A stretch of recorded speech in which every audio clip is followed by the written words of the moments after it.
Today's show is sponsored by the Electric Vehicle Association. Join up to support the electrification of transport and get the help you need to finance your own EV or clean energy future. And by the 8th annual Chicago Chesed Fund Tesla raffle. Head to the link below and use the code TRANSPORTEVOLVED to get $25 off 2 tickets. You have less than 48 hours to buy one, so get yours now. And by Fully Charge Live USA. Come down to San Diego on September 10th and 11th to take part in the live extravaganza of EV fun. Get 15% off your tickets for this year's show by following the link below and using TE22 at checkout. You have less than a week to get your tickets, and the whole team hopes to see you there. Welcome back to TEN. It's been another busy week, so let's get on with the show. We may be at the start of September and pumpkin spice lattes may be just a few weeks away, but we're starting today with some good news from July, namely global plug-in sales figures. According to data released this week by EV Volumes, an estimated 556,000 passenger electric vehicles were registered around the world during July. That's a massive 73% year-on-year increase when compared to July last year. This impressive growth in electric car sales gave EVs a 10% market share, while plug-in hybrids held a 4% market share. It shows that people are skipping plug-in hybrids and going full EV. The number one top-selling plug-ins were the BYD Song, followed by the Wuling Hongguan Mini EV, BYD Chin, and Tesla Model Y. We've dealt with a lot of misinformation around electric vehicles and plug-in hybrids on this channel, and one of the key areas of misinformation is the matter of battery fires. In all honesty, battery fires are rare, but at the start of this week, insurance company AXA hit our radar when it intentionally crashed an older Tesla Model S onto its roof at a staged event, causing the car to burst into flames. But it was all part of an attempt to highlight the fact that, according to the company, EVs are responsible for 50% more damage-causing accidents than internal combustion engine vehicles. But those flames, they were fake. AXA prepared the stage crash by removing the car's battery pack and replacing it with pyrotechnics. The optics were pretty bad, and AXA has now apologised publicly for this piece of intentional FUD.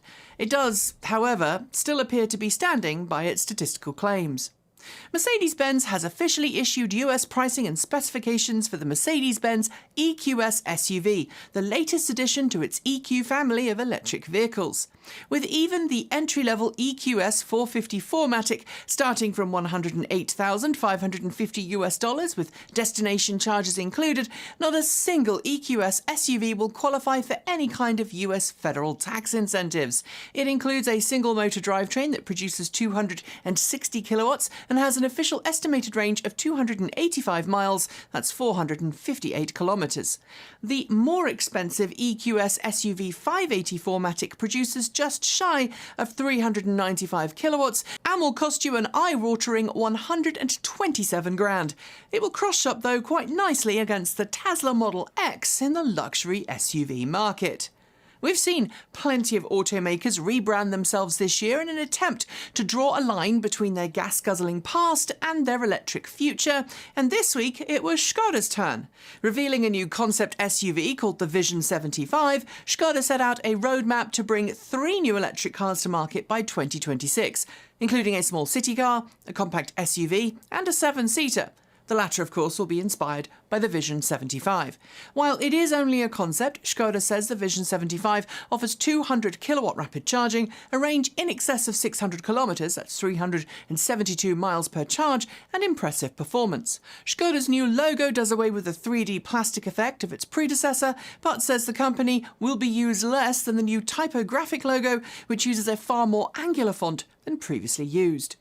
Ultium LLC, a joint venture between General Motors and LG Energy Solutions, has quietly started cell production at the first of its many new facilities.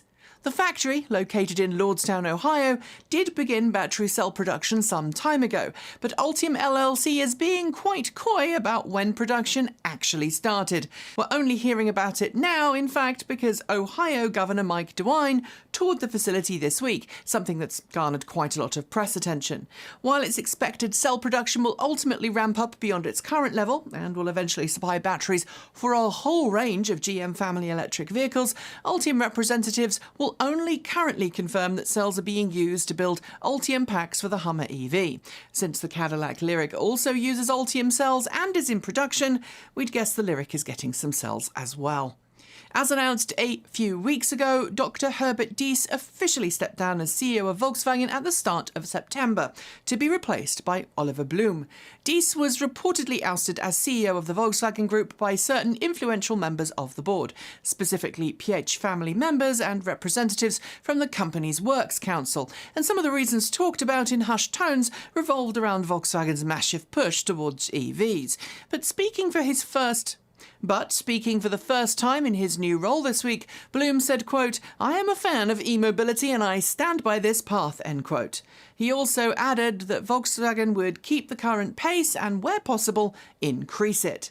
For EV fans, it's a relief to see that Volkswagen's change of leadership won't suddenly cause it to change course on EVs, but as always, actions speak louder than words. When today's modern electric cars first appeared on the roads of the world some 13 years ago, they offered ranges per charge that weren't far off the ranges offered by EVs back at the turn of the 20th century. But since then, we've seen electric car ranges slowly increase as battery technology has evolved. A few years ago, 200 miles, 322 kilometres full to empty range were considered the norm. This week, though, the EPA confirmed that's now increased to 300 miles, 482 kilometres per charge. That's because, in total, 14 new electric vehicles on sale this year have ranges equal to or in excess of that figure, with some of the highest range models now exceeding 400 miles, 643 kilometres per charge. Consumers who once said that 300 miles was their target for an EV have now upped it. A group of Tesla owners in Norway have hit the headlines this week as there's claimed to be going on hunger strike in order to get help with a laundry list of woes of their cars. These include, but are not limited to, issues with cold weather performance, various squeaks and noises, poor body panel fitment that lets water in, incorrectly functioning autopilot, faulty lights, faulty doors, and a huge list of drivetrain, battery pack and onboard computer complaints. At first glance, it seems pretty genuine, and all the faults listed are fairly well-documented ones, but as Electrek notes, the website for the campaign links to a legal service that's designed to help car owners make compensatory claims against automakers when their cars develop faults and niggles. It could just be a coincidence, but this does feel a little like a marketing campaign for said legal service and their team of quasi-Saul Goodmans. The US Postal Service, under Trump-appointed Postmaster General Louis DeJoy, has done some pretty radical things in the last few years, including closing post offices, increasing service fees, and delaying postal deliveries. But it's also seemingly worked pretty hard to ensure that next-generation postal delivery vehicles are primarily gasoline rather than electric, ignoring the White House and using its own in-house study to claim the benefits of electric vehicles weren't all that and a packet of crisps. This week, a University of Michigan team published a rebuttal to that analysis, causing the USPS's seriously flawed, stating that the USPS underestimated the emissions benefits of electric vehicles by 8%, while simultaneously underestimating the emissions of a primarily gasoline fleet by 15%. The US Postal Service really doesn't have a leg to stand on when it comes to this issue.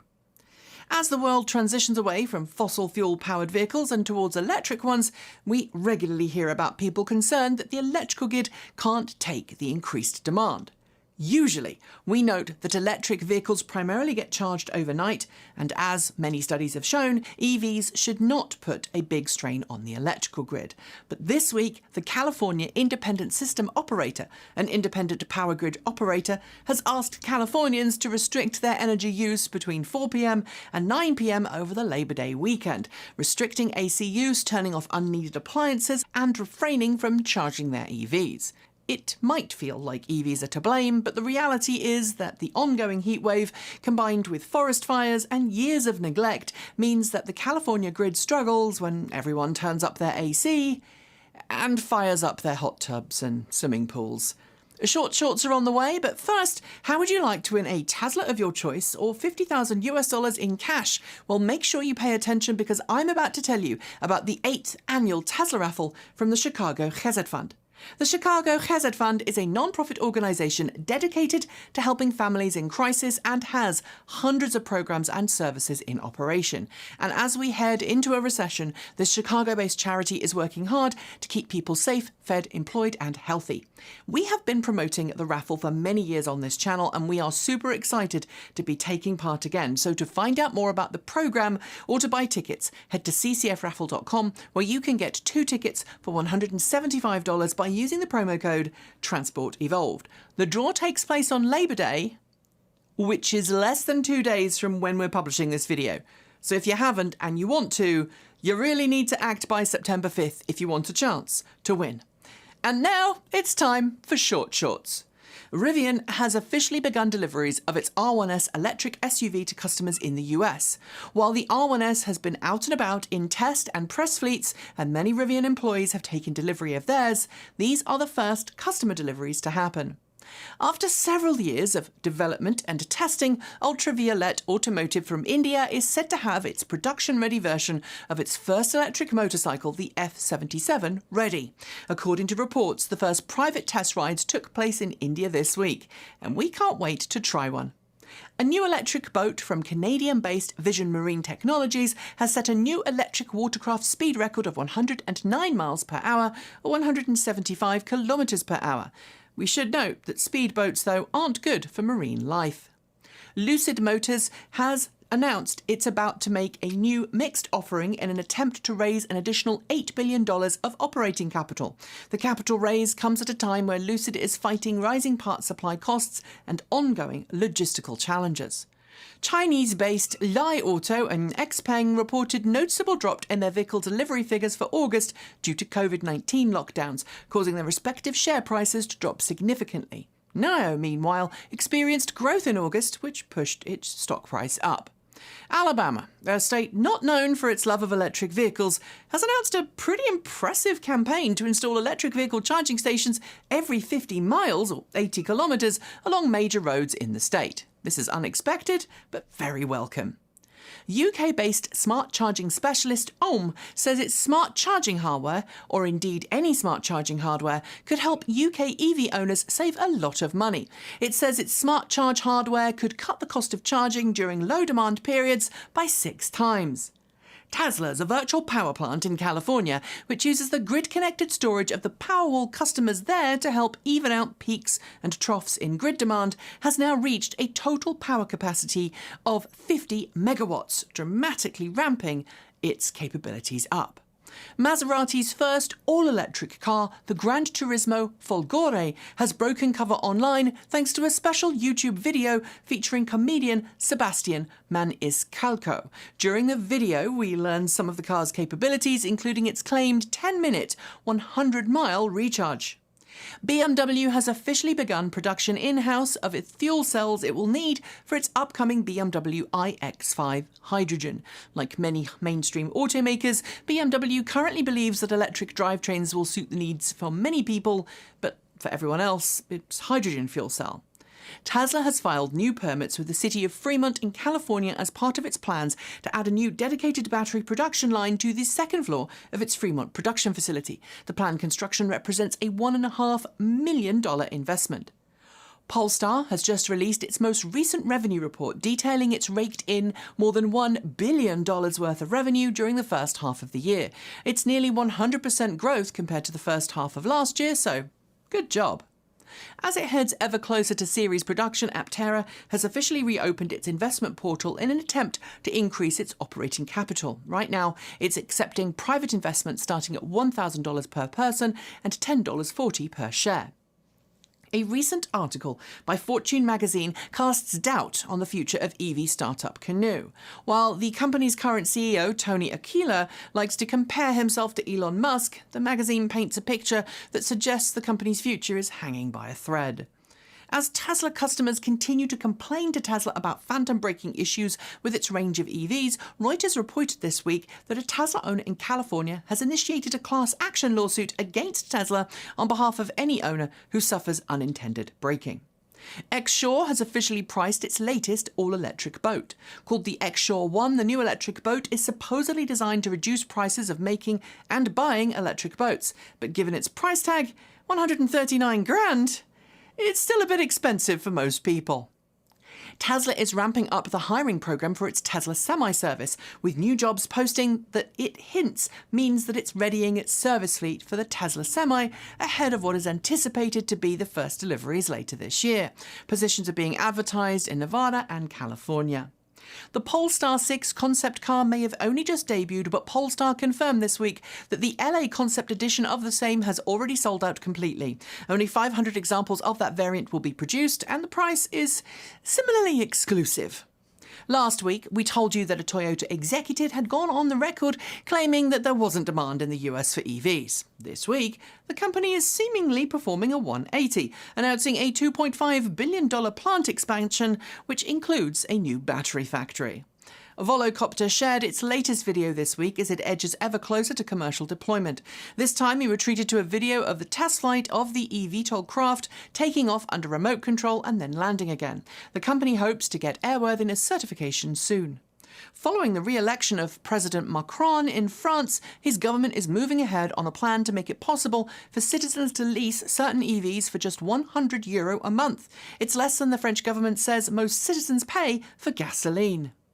Honda and LG Energy Solutions have announced a new joint venture that will see a new company formed to produce battery cells for future Honda and Acura EVs, produced and sold in the US from 2026 onwards. It's worth $4.4 billion. Scottish-based EV startup Munro Vehicles, not a relation to Munro & Associates, has announced that it will expand its market availability to the US. It produces an off-road capable EV that's designed as a work vehicle and offers comparable towing and payload to the Toyota Land Cruiser Commercial. General Motors has officially recalled all Cruise vehicles based on the Chevrolet Bolt EV after an accident in June. While the vehicle involved is not at fault in terms of collision, GM says it's disabling unprotected left turns on its fleet for now out of an abundance of caution. Battery specialist S-Volt says it's begun producing prototype solid-state battery cells. Right now, its prototype cells have an energy density of between 350 and 400 watt-hours per kilogram. Series production will follow successful prototype production. Tesla has, yet again, increased the price of supercharging in Australia, with the price to charge a Tesla on the Australian network now nearly twice as expensive as it was 4 years ago. It follows a soaring of wholesale prices in Australia in the last year or so. As expected, South Korea has hit back at new US federal tax incentives for electric cars, calling them, quote, a betrayal by the Biden administration. EVs not made in the US with US-sourced batteries at a major disadvantage over US-made models. UK-based company CleanBus has unveiled a new modular platform that it says will be used to turn any diesel-powered bus, single or double-decker, into a clean green bus. The company says it will begin a pilot conversion program in the fourth quarter of this year. Rivian has pushed a new software update to customers' cars that takes advantage of their vehicle's impressive air suspension system. Called Camp Mode, it levels out a Rivian R1S or R1T when parked on uneven ground to make camping easier. The US federal government may have just passed a new Inflation Reduction Act complete with EV incentives, but the New York State legislature is now considering a new incentive program designed to give citizens up to $1,100 towards the cost of getting a new electric bicycle. We need more states to follow suit. And those are your shorts. There will be more next time. We will get to our final two stories in a moment, but first a teaser for the third episode of our F-150 towing expedition from Seattle to Denver. And if you haven't watched episode 1 and 2, they're up now on our channel. We are going on the Ike today. We thought today would be the easy day. It has by far been the most mentally exhausting, the most stressful day. Every DC quick charging station was limited to 32 kilowatts. And this seems to be a constant issue with Electrify America charging stations. Charging stations are offline, or they're not working properly, or there's been authentication issues, or there's been communication problems. These two are broken, so good luck! EA, get your act together. We want to just turn around and go back.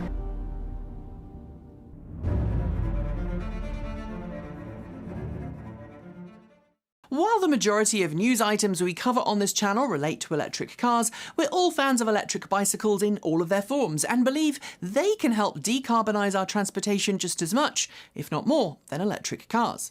It turns out the Kernow Health CIC in the UK agrees, as it's recently launched a new trial programme that exchanges cars for cargo bicycles in the city of Newquay. Providing the NHS's 111 non-emergency service in the area, it's now sending out paramedics, clinicians and nursing staff on fully equipped cargo bikes rather than using ambulance cars. Aside from the benefits to staff from getting some extra exercise, these bicycles are quicker to get around town during rush hours on, and say staff allow them to more directly interact with the public. It's also saved a massive amount of emissions, and those vehicles are a lot cheaper to maintain than cars. And finally, vehicle-to-grid and vehicle-to-load functionality is becoming a killer feature in the EV marketplace, with more and more electric vehicles coming to market with onboard inverters or power takeoff capabilities. So far, we've heard stories of EVs helping people keep their refrigerators operating during a power cut. We've heard of stories of EV owners helping other EVs out with an emergency charge at the side of the road. And we've heard of emergency operations centres getting up and running using EV batteries. But this week, we got a new one, powering a minor medical procedure.